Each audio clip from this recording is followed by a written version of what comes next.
selamat datang di program kami podcast Tisake, di mana kalian akan lebih mengenal tentang prosesnya, terus produknya, dan setiap keutamaan di balik Tisake. Jadi perkenalkan, nama saya Muhammad Sofwan Majun, biasa dipanggil Sofwan. Saya sebagai ketua dari Tisake ya. Dan perkenalkan, nama saya Raffi Mardika dan saya sebagai anggota di Tisake ini. Ada apa pertanyaannya? Oke, jadi jujur aku tuh penasaran banget kenapa sih di Tisake tuh harus ada salak gitu. Kenapa nggak yang lain aja?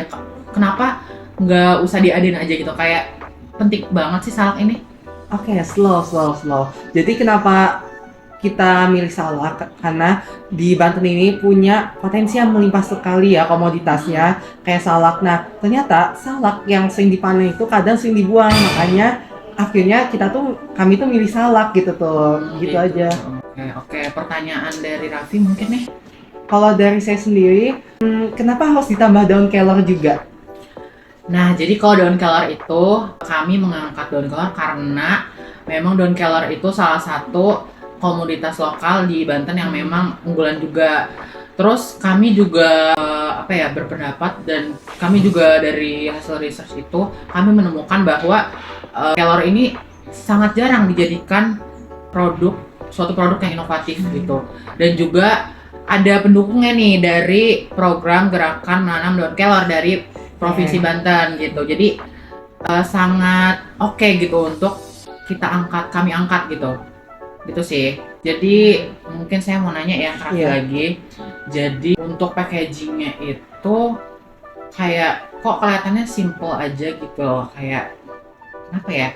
Apakah mungkin konsep brand kita tuh simple aja atau gimana? Terus kenapa warna yang sering muncul di Tisake tuh coklat sama hijau ya? Kenapa? Oke, jujur karena kami milihnya salak dan kelor, maka warna dominannya ialah coklat dan hijau. Ya, sebagai pendukung warnanya. Selain itu, ditambah kenapa sih kami tuh harus simple gitu tuh desainnya. Pertama, karena hidup sehat itu kayaknya lebih baik nampilnya simple deh. Pasti orang-orang itu lebih tertarik gitu tuh.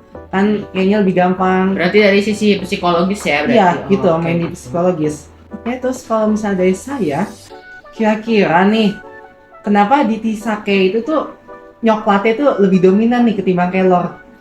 Nah, karena izin jawab ya. Iya. Jadi karena kita tuh memang identitasnya dan judulnya tuh tiramisu coklat, bukan tiramisu coklat dan kelor. Jadi judul kita tuh tiramisu coklat dengan tambahan daun kelor dan salak. Jadi memang yang lebih dominan tuh tiramisu coklat gitu loh. Tapi memang kalau untuk daun kelor tuh masih ada lapisannya, memang ada satu. Jadi kalau coklat tuh ada 2, terus ditambah juga dengan bubuk kakao. Jadi mungkin bisa dibilang 3 ya. Tapi kalau untuk daun kelor tuh cuma ada 1 gitu. Gitu sih. Nah ini ya produk kita. Looks good. Ada pertanyaan tidak buat aku? Oke. Pertanyaan terakhir Ini ya. tuh apa sih sebenarnya, kok ini aneh banget ya? Ini apaan sih sebenarnya? Oke, next. Ini pertanyaan terakhir yang bakal gua jawab.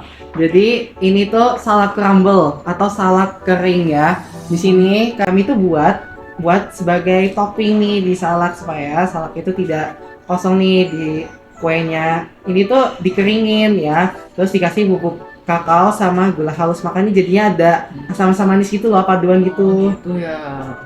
And then finally selesai ya kayaknya ya. Oke, selesai aja ya mungkin dari kami ya mungkin. Mungkin itu aja dari kami. Kurang lebihnya mohon maaf. Sampai jumpa kembali. Ya, sampai jumpa ya guys.